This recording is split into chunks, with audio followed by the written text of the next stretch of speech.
2025년 12월 10일 수요기도의 하나님 말씀은 요한복음 6장 60절에서 66절까지 말씀입니다. 신약 154면쯤에 있습니다. 요한복음 6장 60절에서 66절까지 말씀입니다.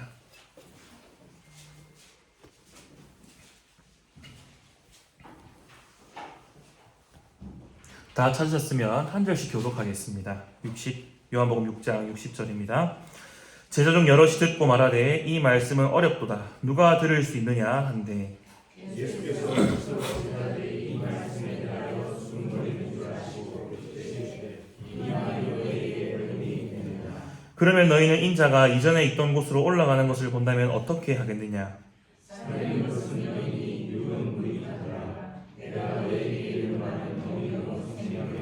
그러나 너희 중에 믿지 아니하는 자들이 있으니라 하시니 이는 예수께서 믿지 아니하는 자들이 누구며 자기를 팔 자가 누구인지 처음부터 아심이러라. 또 예수께 그러므로 전에 너희에게 말하기를 내 아버지께서 오게 하여 주지 아니하시면 누구든지 내게 올 수 없다 하였노라. 함께 읽겠습니다. 그때부터 그의 제자 중에서 많은 사람이 떠나가고 다시 그와 함께 다니지 아니하더라. 아멘. 제가 22년도 5월에 우리 교회에 부임을 했습니다. 평생 마산에서 살다가 이제 전임 사역을 시작하게 되면서 22년도 말에 마산에서 송정으로 이사를 했습니다. 부동산에서 계약을 진행하고 이사를 날짜를 잡는데 그때 처음 들은 말이 있었습니다. 언제 이사를 하고 싶다라고 하니까 부동산 업자가 말하기를 이전 세입자가 다른 날에 하면 안 되느냐. 이유가 뭐냐? 그날은 다른 날에 손 없는 날에 하면 안 되느냐? 이렇게 말을 했습니다. 저는 처음에 손이 왜 없지? 어디가 아프신가? 저는 정말로 그렇게 생각을 했었습니다. 나중에 알고 보니까 그게 귀신 이야기다라는 거를 이제 처음 알았습니다. 후에 얼마 전에 이제 아이가 태어나기 직전에도 병원을 갔더니 혹시 날 받은 게 있냐? 이렇게 의사가 또 물어봤습니다. 저는 그냥 아기가 나오면 그날이 생일이지 무슨 날을 봤나 이렇게 생각을 했는데 나중에 조리원에 가보니까 절에서 스님한테 날을 받아서 이렇게 수술로 태어나는 그런 아이들도 있었습니다. 저로서는 정말 처음 알게 되는 그런 세계가 있었습니다. 방금 이야기한 이런 내용들이 말하자면 일종의 무속신앙과 같은 그런 것이라고 할 수 있겠습니다. 예수님을 믿는 우리들과는 전혀 다른 세상 같은 이야기 같습니다. 그런데 자료를 조금 찾아보니 꼭 그렇지만도 않은 것 같습니다. 목회 데이터 연구소에서 최근 3년간 무속 이용 경험을 불신자와 신자들에게 물었다고 합니다. 불신자들은 48%의 비율로 무속 신앙을 이용한 경험이 있다라고 응답했습니다. 신자들은 약 20%가 그런 적이 있다라고 대답을 했습니다. 무속에 대한 인식에 대해서도 설문조사를 했다고 합니다. 예를 들면 풍수지리, 그리고 방금 얘기한 손 없는 날, 점 보는 것, 운세, 사주 이런 것에 있어서 신자들에게 물어봤더니 반대하지도 않고 해도 문제가 없다라고 응답한 비율이 50% 이상이었다고 합니다. 하나님을 믿고 하나님의 뜻을 따라 살려 하는 신자들도 이런 무속신앙들에 대해서 생각보다 많이 열려있더라라는 것을 이런 구체적인 데이터를 통해서 우리가 알 수 있습니다. 실제로 우리 이제 자녀들, 학생들도 보면 시험이나 연애에 있어서 운세를 참 많이 보는 것을 그런 경우가 참 많습니다. 아이들은 재미로 한다라고 할 수도 있겠지만 그만큼 우리가 무속신앙에 많이 노출되어 있고 거리낌이 없다라는 것은 사실인 것 같습니다.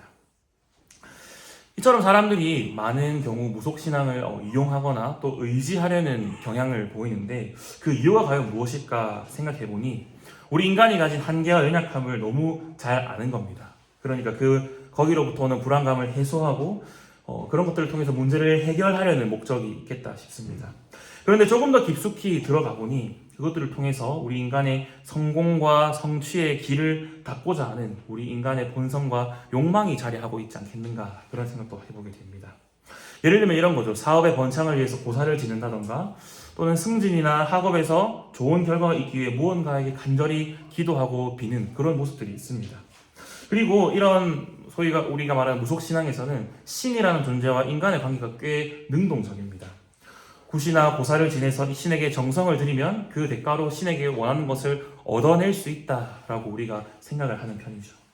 결국 말하자면 자신의 뜻과 자신의 욕망을 관철시키기 위한 방편이 이 무속신앙일 수 있겠다 하는 생각을 하게 됩니다. 하지만 성도 여러분, 우리는 어떤 자들입니까? 오늘 우리가 살펴볼 내용대로 우리가 지금 주기도문을 계속해서 살펴보고 있는데 뜻이 하늘에서 이루어진 것 같이 땅에서도 이루어지이다 하고 우리가 기도하는 자들입니다. 하늘의 뜻, 곧 하나님의 뜻이 이 땅에 이루어지기를 간구하는 자들이다. 우리가 바로 그런 자들입니다. 그렇기 때문에 우리는 하나님 없이 사는 자들, 그런 어떤 무속적인 신앙관을 가지고 사는 사람들과는 본질적으로 그 출발점도 다르고 목적지도 다를 것입니다. 우리는 하나님의 뜻을 구하는 사람들이다라는 것이죠. 오늘은 읽은 성경 말씀과 또 요리문답을 통해서 3가지 정도의 내용을 살펴보려고 합니다. 하나님의 뜻에 대해서 살펴볼 것인데, 먼저 하나님의 뜻을 구한다는 것은 어떤 의미인가? 그리고 하나님의 뜻은 무엇인가? 그리고 그 하나님의 뜻이 어떻게 이루어지는가? 이것을 통해서 오늘 우리가 하나님 말씀을 깨닫고 그 뜻을 간구하는 시간 되기를 바랍니다. 첫 번째로 살펴볼 것은 하나님의 뜻을 구한다는 것이 과연 어떤 의미인가 하는 것입니다.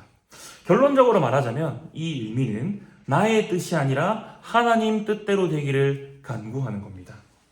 많은 사람들이 교회에 와서 예수님을 알게 됩니다. 그런데 그 사람들 중에서 적지 않은 경우가 다시 교회를 떠나곤 합니다. 많은 이유가 있겠지만 그 이유 중 하나는 신앙생활이라는 것이 원래 자기가 생각했던 것과는 조금 다른 모습이기 때문일 것입니다. 내가 알던 예수 혹은 내가 원하던 예수의 모습이 실제 성경에서 말하는 예수님의 모습과는 다르다는 겁니다. 이것을 실망하고 곧 교회를 떠나게 되기도 합니다. 자신의 뜻과 하나님의 뜻이 다르다라는 것을 깨닫고는 예수 믿기를 포기하게 되는 것이라 할 수 있겠죠. 우리가 성경에서도 이와 같은 모습을 찾아볼 수 있습니다. 오늘 요한복음 6장 말씀을 읽었는데 오늘 읽은 말씀이 바로 이런 내용이라 할 수 있겠습니다. 우리가 오늘 60절부터 읽었는데요.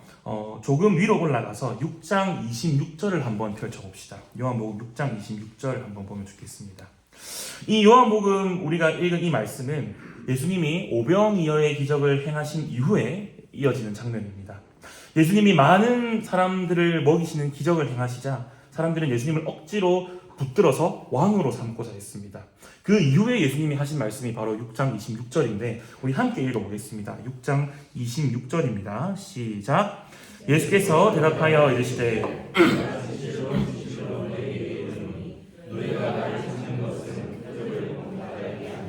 떡을 먹고 배부른 까닭이로다. 아멘.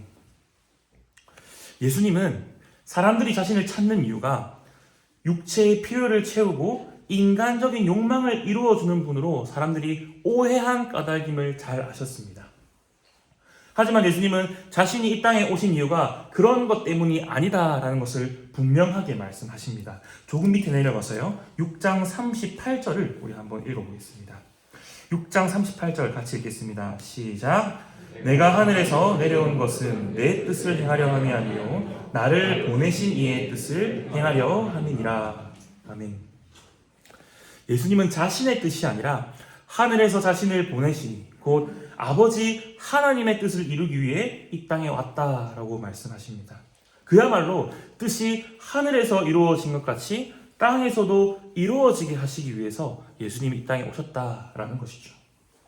예수님은 이렇게 말씀하신 이후에 자기 자신이 곧 생명의 떡이고 그저 보리빵 몇 개와 물고기 몇 마리가 아니라 자신의 피와 자신의 살을 먹어야만 영생을 얻게 될 것이다 라고 말씀하셨습니다. 하나님이 자신을 이 땅에 보내신 이유와 목적이 무엇인지 분명하게 가르쳐 주신 것이죠. 그런데 예수님의 이런 가르침을 들은 사람들의 반응이 조금 이상합니다. 우리 오늘 읽었던 말씀 본문인데요. 6장 60절을 같이 한번 읽어보겠습니다. 요한복음 6장 60절입니다. 시작. 제자 중 여럿이 듣고 말하되 이 말씀은 어렵도다. 누가 들을 수 있느냐 한데 사람들이 예수님의 말씀을 받아들이지 못했습니다. 60절에서 어렵도다라고 적힌 표현이 내용이 어려워서 이해를 못했다는 말이 아닙니다. 무슨 말이냐? 예수님의 이 말씀과 가르침이 마음에 걸림돌이 되어서 나는 그 말씀 받아들이기 싫다. 나는 그 가르침이 지금 아주 불쾌하다. 이런 의미입니다. 우리가 바라던 예수님과 예수님 자신이 직접 이 땅에 오신 이유가 다른 것을 결국에는 사람들이 납득하지 못했더라라는 것이죠.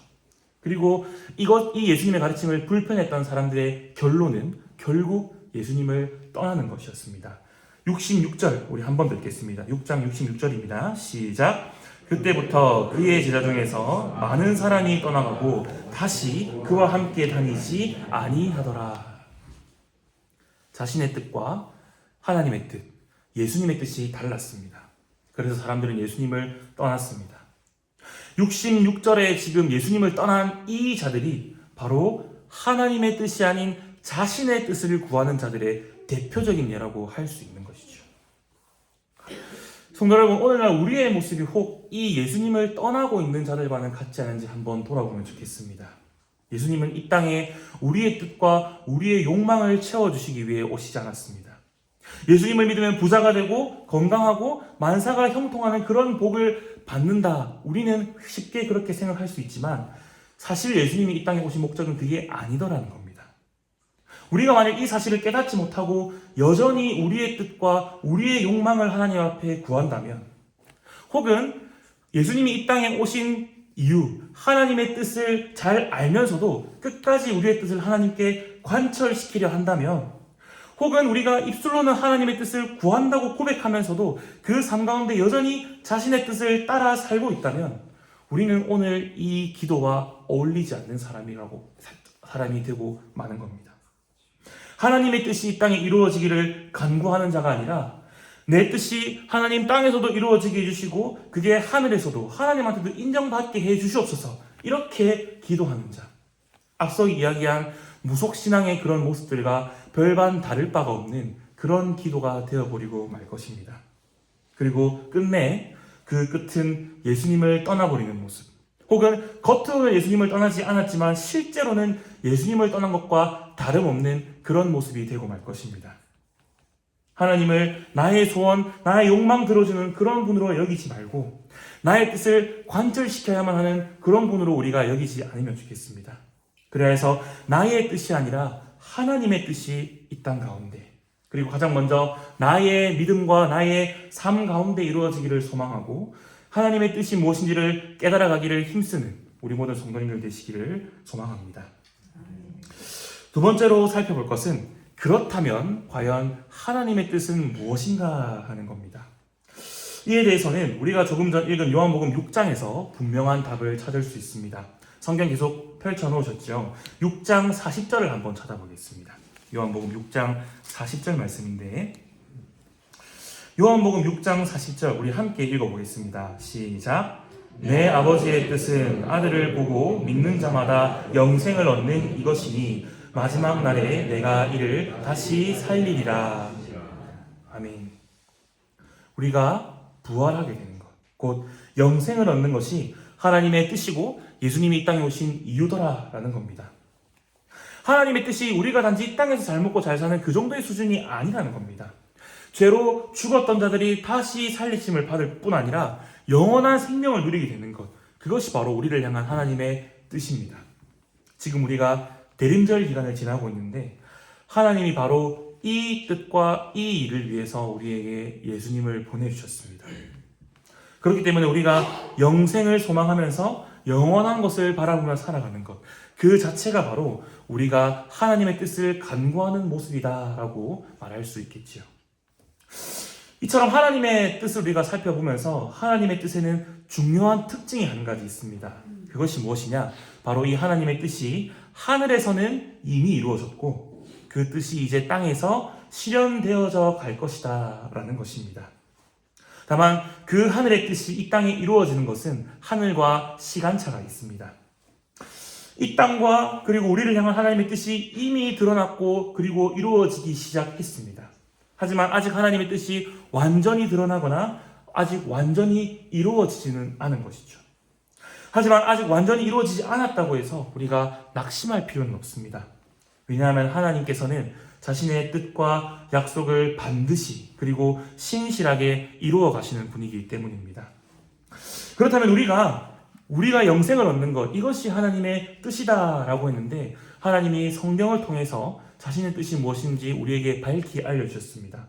오늘은 그 중에서 몇 가지만 조금 더 함께 생각해 보도록 하겠습니다. 우리를 향한 하나님의 뜻이 무엇인가? 먼저 꼽을 수 있는 것은 바로 거룩이 있습니다. 우리 하나님 거룩한 분이십니다.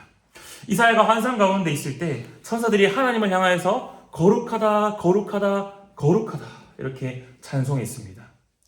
그리고 우리 하나님은 자기 자신께서 거룩하시기 때문에 자기 백성도, 우리도 거룩한 자가 되기를 원하십니다. 레위기서에서 거듭해서 이 내용을 말씀하시죠. 내가 거룩하니 너희도 거룩하라.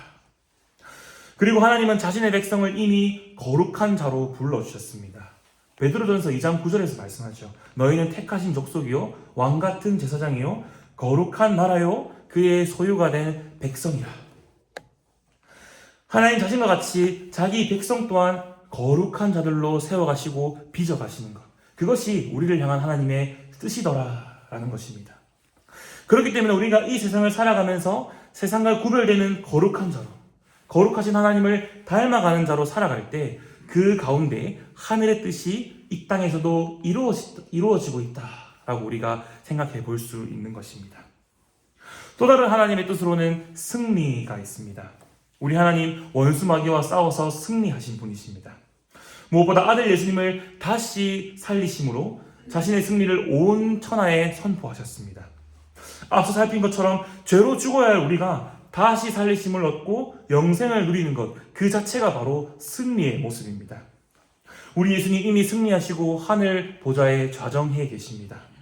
그리고 에베소서 말씀을 보니 거기에는 허물로 죽었던 우리가 그리스도와 함께 살고 하늘에 이미 함께 앉힌 바 되었더라 라고 말씀하고 있습니다.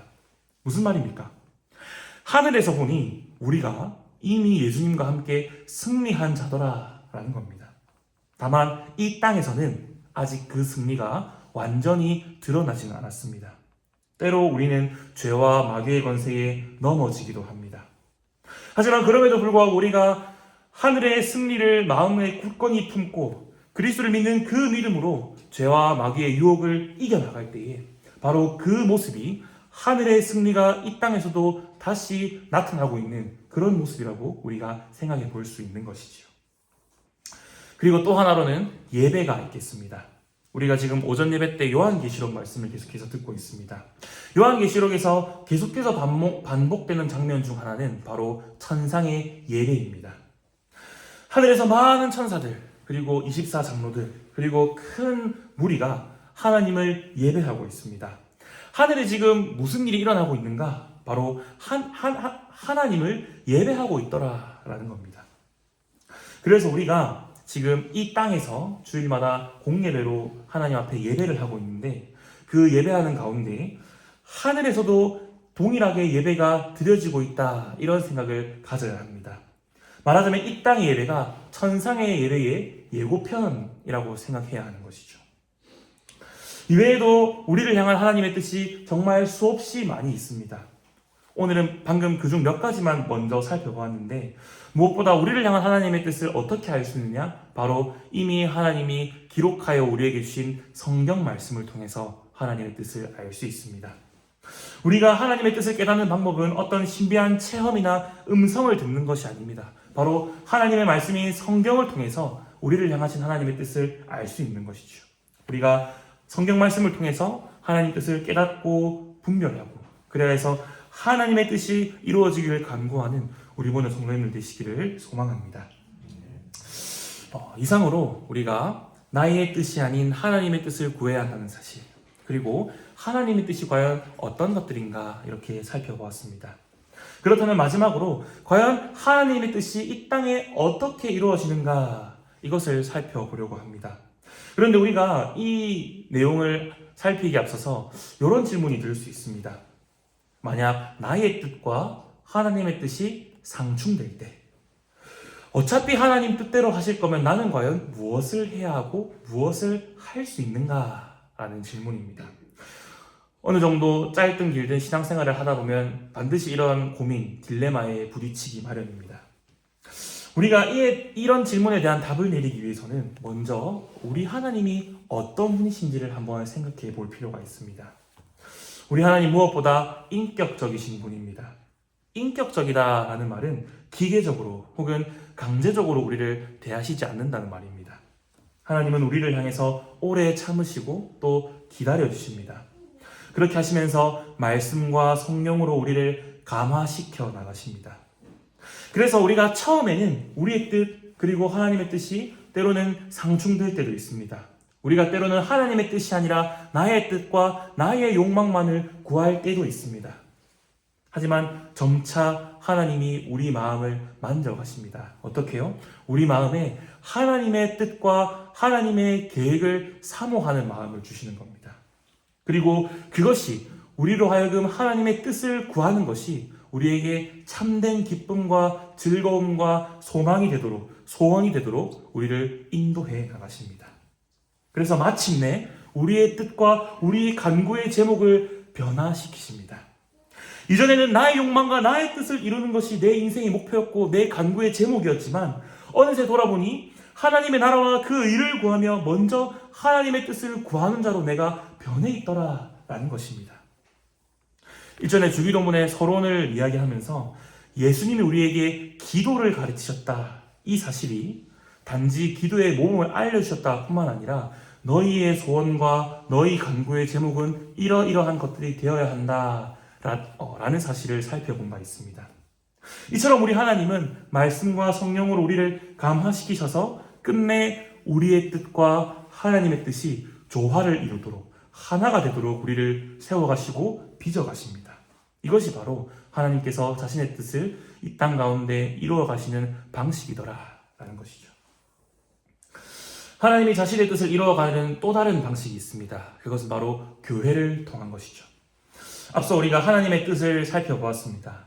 영생, 거룩, 승리, 예배, 이외에 우리를 향한 수많은 하나님의 뜻이 있습니다. 하나님은 이 모든 것을 교회를 통해서 나타내시고 또 이루어 가십니다. 이것은 하나님의 창조에서부터 나타난 원리입니다.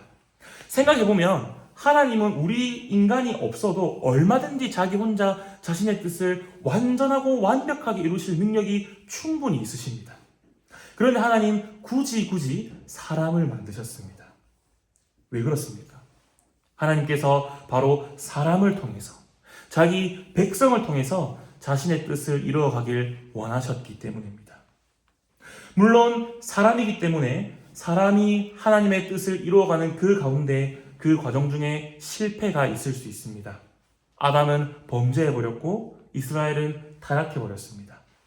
그래서 때로 하나님의 뜻이 너무나도 더디 이루어지는 것처럼 보일 때도 있습니다. 하지만 성도 여러분, 우리 인간은 성급하지만 하나님은 오래 참으시고 인내하시는 분입니다. 이 땅에 예수님이 오셨다는 것이 바로 그 증거지요.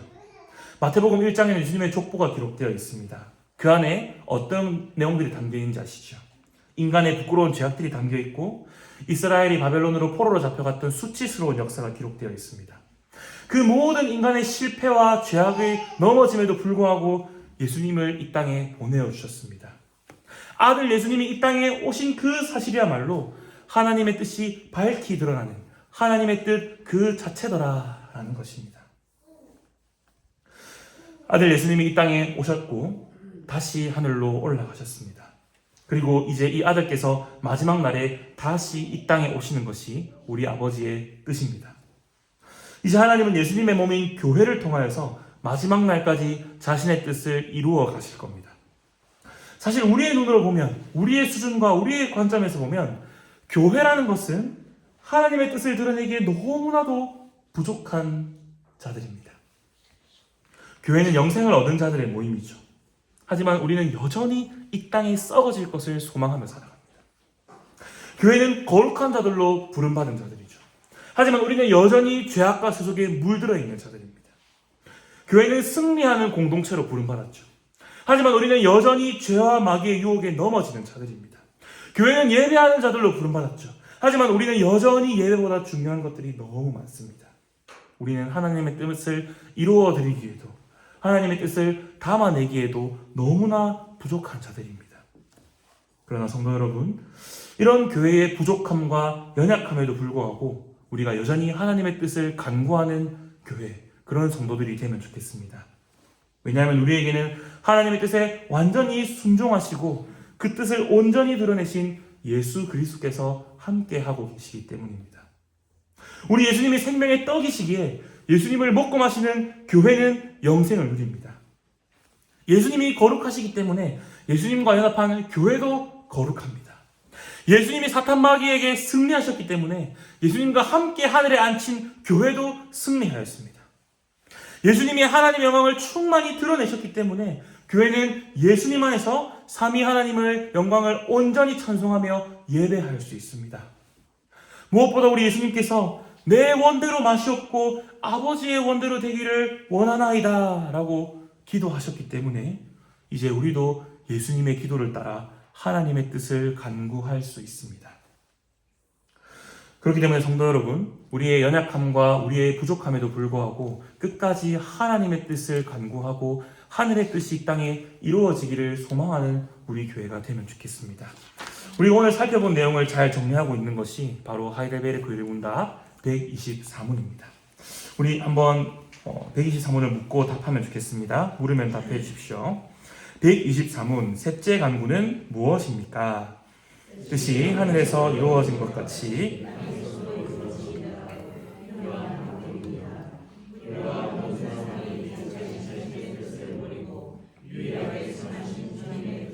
불평 없이 순종하게 하옵소서. 그래야 각 사람이 자신의 직분과 소명을 하늘의 천사들처럼 즐거이 그리고 충성스럽게 수행하게 하옵소서. 그러니 성도 여러분, 우리 모두 하늘의 뜻이 이 땅에서 이루어지기를 간구합시다. 하나님께서 우리를 감화시키셔서 우리의 소원과 간구의 제목이 바뀌고, 그래서 교회의 연약함, 우리의 연약함에도 불구하고 예수님을 통해서 자신의 뜻을 이루어 가시는 하나님을 바라봅시다. 무엇보다 내 뜻이 아니라 하나님의 뜻을 간구하는 교회, 하나님의 뜻을 밝히 분별하고 그 뜻이 이루어지기를 간구하는 우리 교회, 우리 모든 성도님들 되시기를 주님의 이름으로 축복합니다.